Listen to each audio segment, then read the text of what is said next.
A izbucnit un foarte interesant conflict care mi s-a părut mie la un moment dat că era inevitabil. Vedeți, directorii de spitale s-au supărat pe medicii rezidenți și acuză pe medicii tineri în general și acuză că odată ce și-au terminat programul de specializare în România sau chiar mai devreme, deci nici n-apucă să și-l termine, pleacă și muncesc în străinătate. Știm cu toții că e așa, știm cu toții că statul român nu a găsit până acum soluția, între noi fie vorba, nici n-a căutat-o foarte tare, nu a găsit soluția să-i păstreze în România pe cei mai specializați dintre români. Asta consider eu că sunt medici, da? Așa că ce s-au gândit ei? Hai să-i legăm cumva de glie. Dacă pleacă, să-i dăm în judecată. O fi bine? Nehotărârea medicilor abia ieșiți de pe băncile facultății reușește să le dea destul de multe bătăi de cap directorilor de spitale. Regula spune că după anii de studiu, fiecare medic în parte trebuie să facă stagiul de specializare.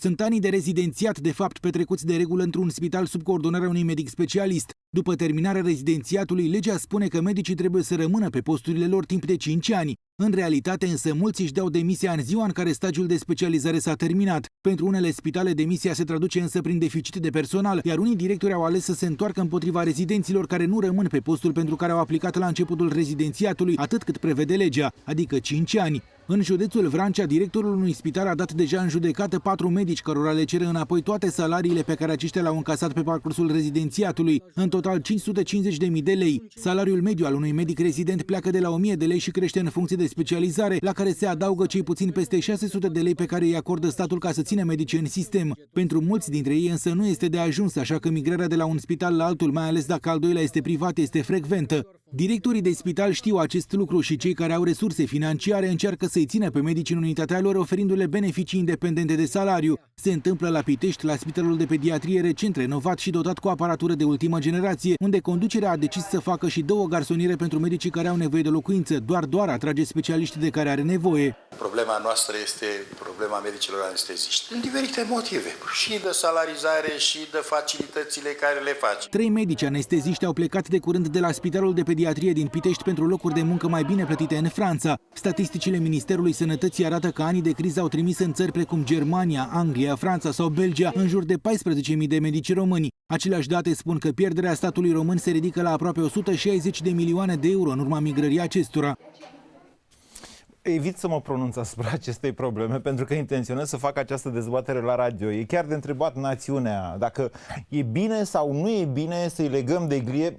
Ei nu sunt eu bagi, să știți, adică sunt specialiști. E foarte greu să oprești cumva refluxul creierelor din țara noastră. Ele vor pleca acolo unde sunt plătite și știm cu toții că de fapt noi suntem vinovații adevărați. Da, mă rog, vreau să fac la Europa FM această dezbatere, vă promit că o să o fac poate chiar mâine sau în zilele următoare. Bun, acum hai să ne întoarcem totuși la sistem, că el este important. Doamne, ajungi la spital în momentul în care chiar ai o problemă, da? Când ajungi acolo nu mai stai de filozofii, nu mai zici aoleu să nu dau șpagă, te gândești aoleu sănătatea mea. M-a băgat cineva în seamă dacă nu scot și plicul ăsta? Vedeți, cauzele corupției în sistemul sanitar au fost studiate chiar de către Ministerul Sănătății. Iar concluziile acestui studiu, care mi s-a părut un studiu pe bune făcut, sunt chiar interesante. Citit cu atenție, studiul Ministerului Sănătății arată că medicii sunt printre primele victime, căci conducerea spitalului este indicată între cauzele corupției din sănătate. În prea multe cazuri, mulți medici tineri plătesc pe sub mână chiar și 10.000 de euro pentru formarea pentru locul de muncă și pentru o eventuală avansare în grad. În condițiile în care salariul unui medic variază între 200 și 500 de euro, el este nevoit să-și amortizeze cheltuielile cu șpaga dată. Unii aleg să lucreze ore suplimentare, alții se mută în sistemul privat sau pleacă din țară, în timp ce alții intră vrând nevrând în sistemul cadourilor de la pacienți. De vină, spune studiul, sunt și pacienții pentru că întrețin mita. Nu au încredere în sistemul sanitar și consideră că fără bani nu vor primi atenția cuvenită. Nu în toate cazurile este așa, dar când e vorba de sănătate nu mai stă nimeni de principii. Anul trecut, peste 50% dintre persoanele care au apelat la servicii medicale în sistemul public de sănătate recunosc că au oferit atenții sau bani. Cei mai mulți au dat mită ca să nu stea la rând pentru o consultație, să se interneze, să-și facă investigații sau consultații amănunțite sau să primească mai rapid rezultatele analizelor. De cele mai multe ori, pacienții sau rudele acestora nu sunt presați de nimeni să dea mită. Există, desigur, și cadre medicale care fac presiuni directe asupra pacienților. Statistica Ministerului arată însă că un pacient dă mai frecvent bani asistentelor, infirmierelor și celorlalți angajați ai spitalului public decât medicilor. dar studiul arată că în doar 10% dintre cazurile în care pacienții au oferit bani sau atenție în spitale, aceasta s-a făcut la solicitarea cadrelor medicale. Unii pacienți iau partea medicilor și dau vina pe salariile prea mici din sistemul public de sănătate, birocrația excesivă și incompetența personalului de conducere. Cei mai mulți dintre pacienți nu văd nimic rău în adamită, ba mai mult cred că dându-le șpagă îi motivează să rămână să lucreze în țară.